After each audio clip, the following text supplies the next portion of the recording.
Hello, good evening, and welcome to Mondays at the Museum. I'm Harriet Weber, Director of Operations at the Quincy Valley Historical Society. And we're really glad you've tuned in tonight. This is part 2 of a 3-part series on researching and documenting your family history with Sue Simmons Gabalis. Now last week we talked about family history sort of being like a puzzle, a very chaotic puzzle, if you will, not a very defined look at the pretty picture and be able to put the puzzle together, because there's so many things to pull into your research and telling your family stories. And Sue did a really great job last week of outlining how to start gathering preliminary information that you will need. Now in part 2 tonight, she's going to talk about how to get more out of your family story and some ideas to give you the questions to ask, the things to collect, and how to make your family story come alive. Using things like maybe a family Bible that you might have, some family photographs that you have, and some other things as well as the information. This is what makes the puzzle really start to take shape and come alive into a beautiful picture. So we hope you enjoyed this part 2 out of part 3. Next week will be the last session. And again, I want to remind you that you can come in and make an appointment with her, and she will help you trace your family history and get started on this wonderful puzzle putting together experience. So thanks, welcome, thanks for tuning in. Hi, back to our family history. Once you've accumulated the names, dates, places, it's time to find out more about your family. It's time to ask questions. First, you can ask where you or your family were born.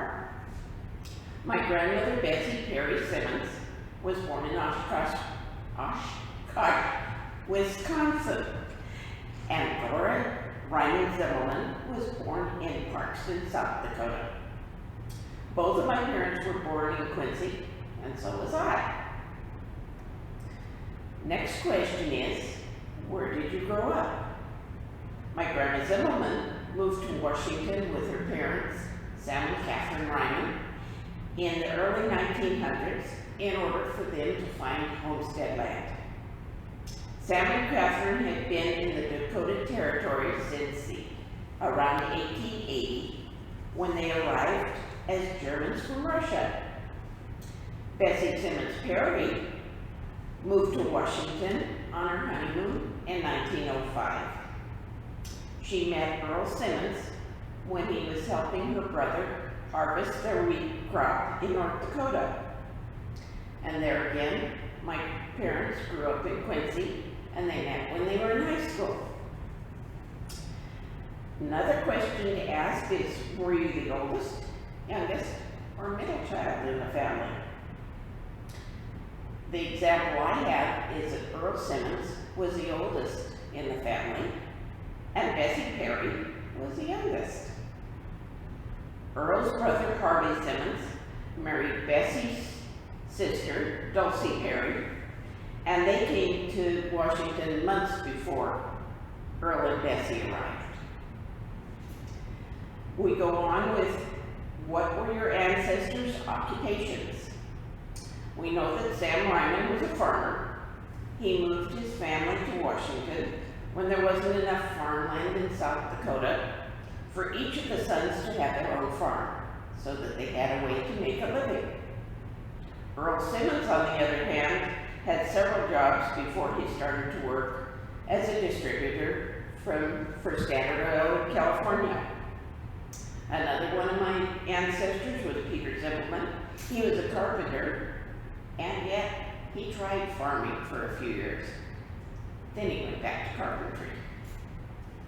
My father, Don Simmons, worked at Quincy Farmers Elevator, Quincy Lumber Company, before becoming the distributor for Standard Oil of California, following in the tracks of both his father and his uncle and his brother. He also volunteered with the Quincy Fire Department, the Quincy Police Department, and the Quincy Ambulance.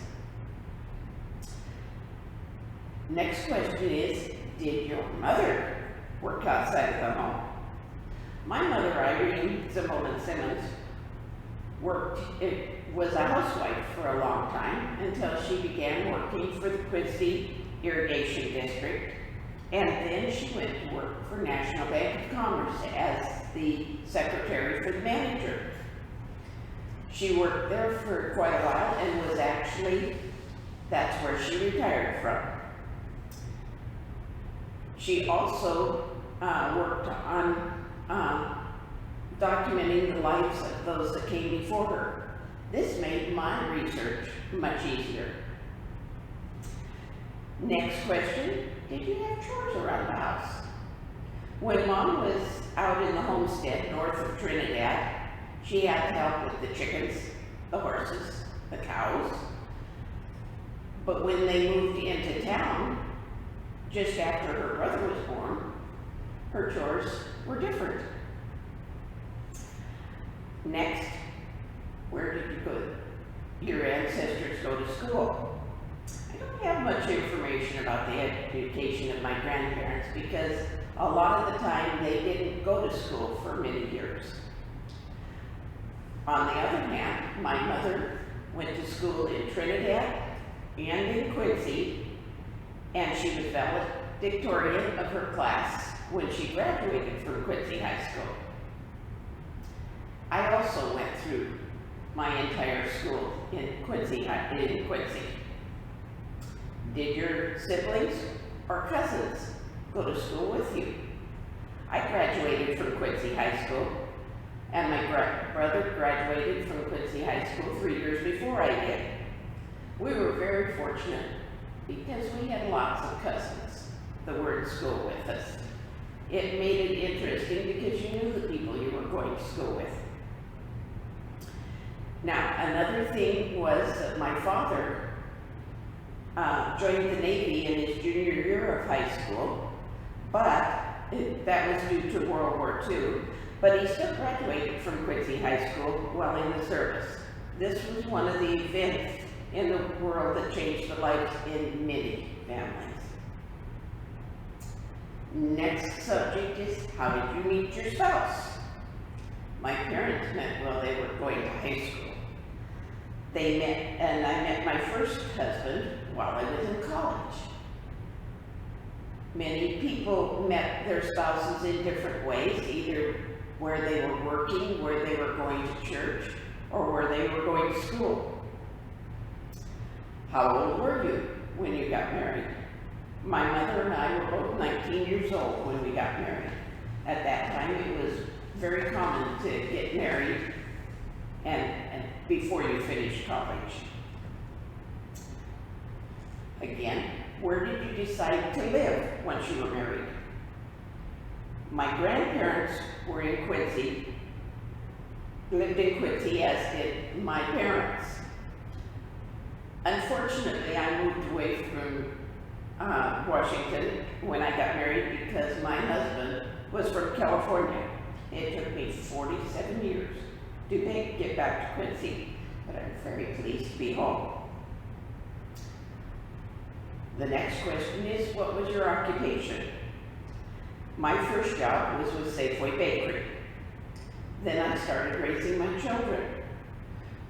When they got old enough, I went to work for the school district where my children were attending. My favorite job was school librarian. I enjoyed working with the little children. I was able to read all kinds of stories to the first and second graders.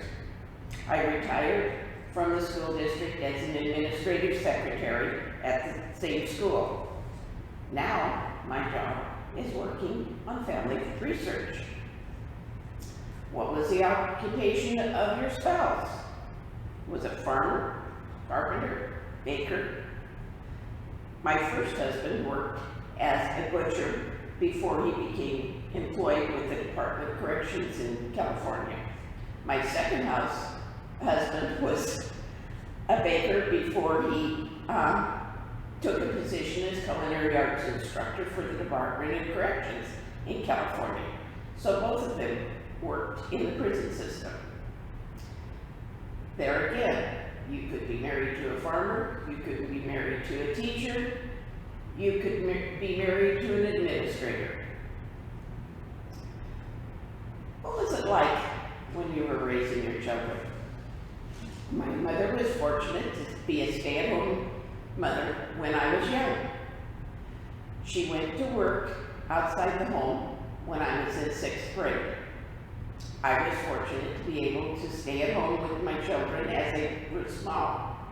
And then I was also fortunate to work in the same school that my children were attending. That oftentimes wasn't exactly what they liked. Were you and your family involved in church? I was raised in the Lutheran church. In fact, I was baptized in this very building, as was my mother. My great-grandparents, Sam Ryman and Catherine, helped establish this church in Quincy.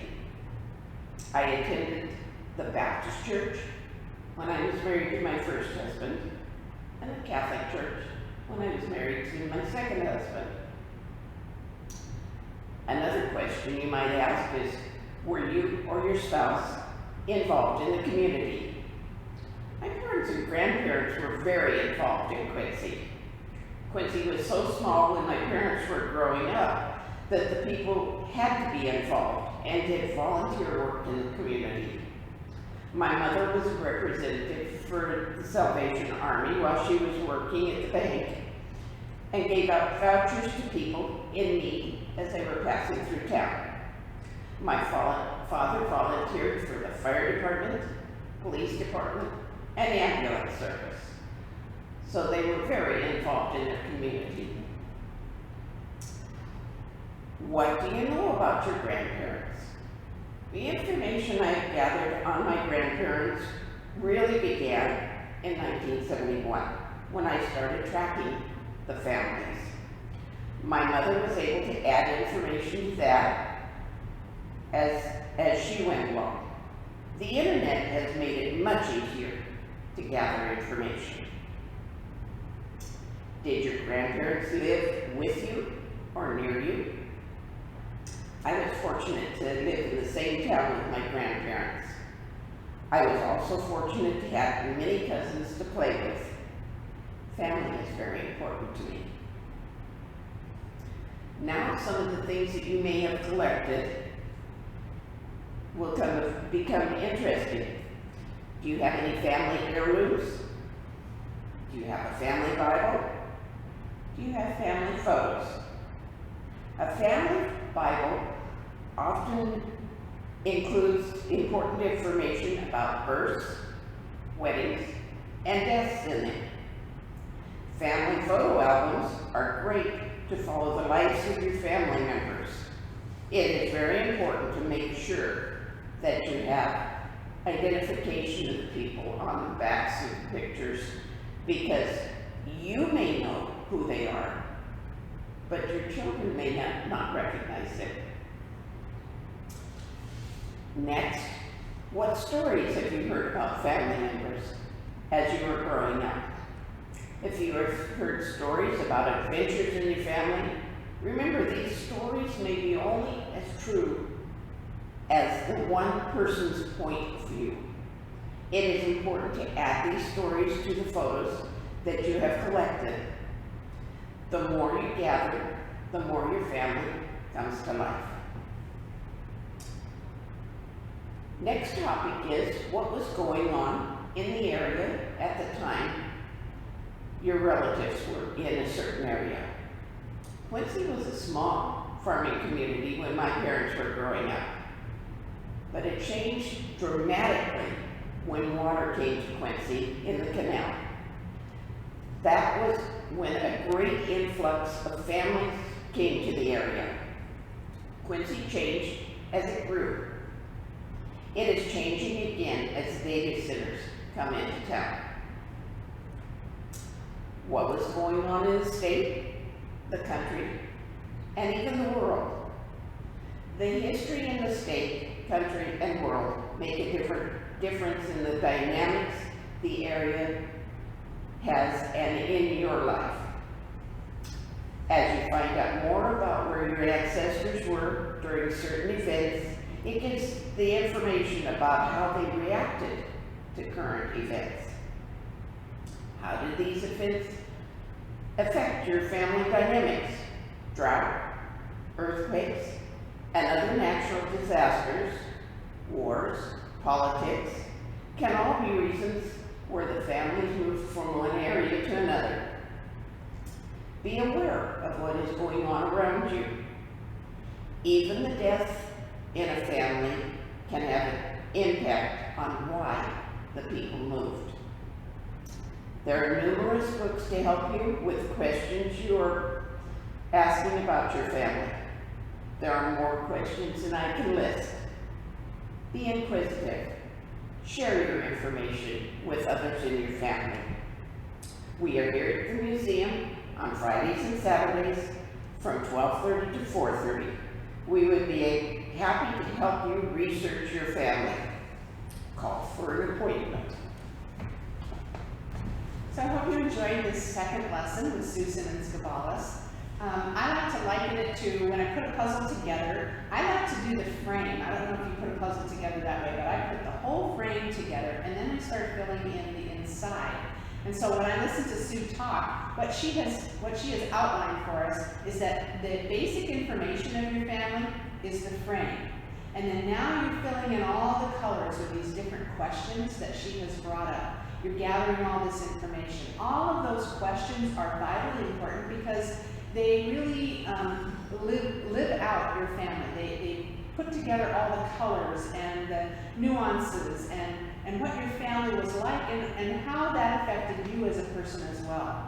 So I encourage you to start following her step-by-step and simple approach. And then tune in next week also for the last lesson, which is lesson 3. And we're going to share with you some really interesting ways that you can put these together to document them and to share them with your children and your grandchildren and your great-grandchildren. So thanks again for tuning in. We want to thank Sue very much for her work on this and for her volunteerism at the Quincy Valley Historical Society, working with individuals, helping them to research and document their family history. So thanks for tuning in. We'll see you next week. Good night.